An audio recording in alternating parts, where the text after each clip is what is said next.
Matilda, I don't wear makeup, and today I thought I'll put on mascara, and that was not a wise move because I'm probably going to cry. But it's been a ball. I've absolutely loved my time here. I've loved the friendships that I've made. Anyway, I'm going to stop getting...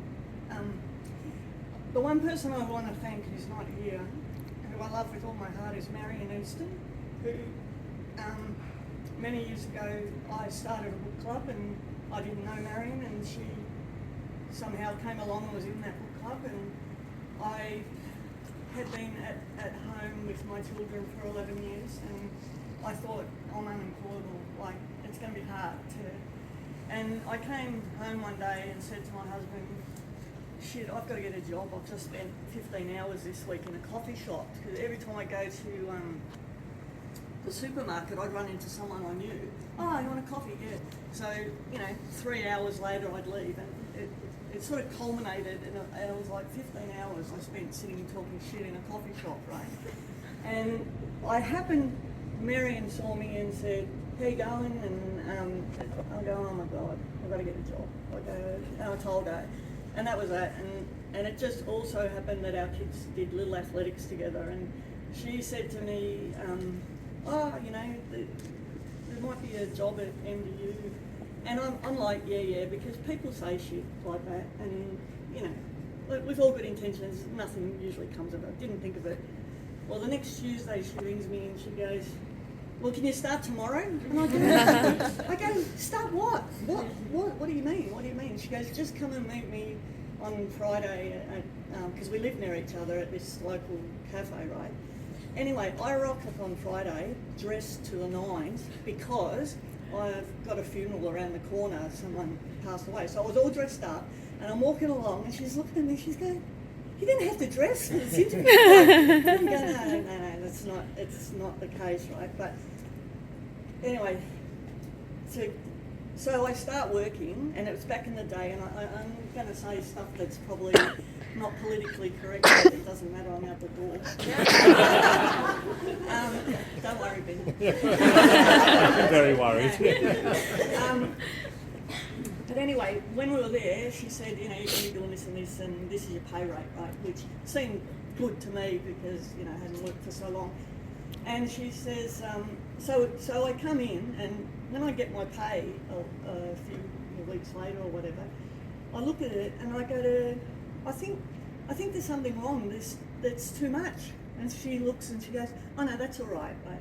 And then somewhere along the line there was a pay rise or whatever, and I said it to her again. I said, I think there's something wrong, Marion. I don't want to be having to pay this money back. Like, what? And she goes, I go, what did you tell Jeff that I am? What did you say to him? And she goes, oh, I might have said that you're an accountant. And I go, okay. That is also a lie. I'm not a scientist, I'm not an accountant. I think on my resume I had done some accounting work in my previous thing, and I said, okay, so, and this becomes this big joke that, go ask Wendy, she's the accountant. Like MDU needs an accountant, right? And so even with my friends, to this day I get, ask the accountant, she'll tell you, right? But over the years too, I've become friends with some people here. I've been asked if I was a lecturer. I've been asked if I was an artist. And obviously, well, not for any true talent, but I've been asked if I'm a comedian, right? And it's like, I'm all these fucking jobs, but I'm an imposter in all of them, right? And anyway, so I want to thank Marion for getting me here, because it's just been the best job for me. The people, you're fantastic. I love you all, Jeff Finney. And I'm going to miss it. I really am going to miss it, but I'm sure there's a whole world out there waiting for the next phase, and my husband is thinking, oh my God. How is this going to pan out?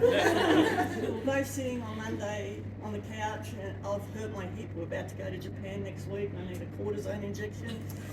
And he's going, you're not fucking 16 years old anymore, Wendy. Like, I've been running, right? So, let me clarify, not running, jogging, shuffle, keep going, shuffle. And he goes, every time you try and get fit, you end up injured. And it's like, oh my God, I'm going to go to Japan with him and cut another couple, and he's going to spew on me. So I'm going for a jab this afternoon. But and I'm sitting there, and I don't like being, this job, everyone tells me what to do, and that's okay, I can handle that, but when he tells me what to do, talk to the hand, I don't want to know, right? Like, and now that it's a week later, I'm feeling a bit better, I'm thinking, I am going to jog again. And, I'll have to do it privately, not come home wounded. But, thanks everyone. I'm going to miss you guys, and thanks for everything. Yeah, cheers.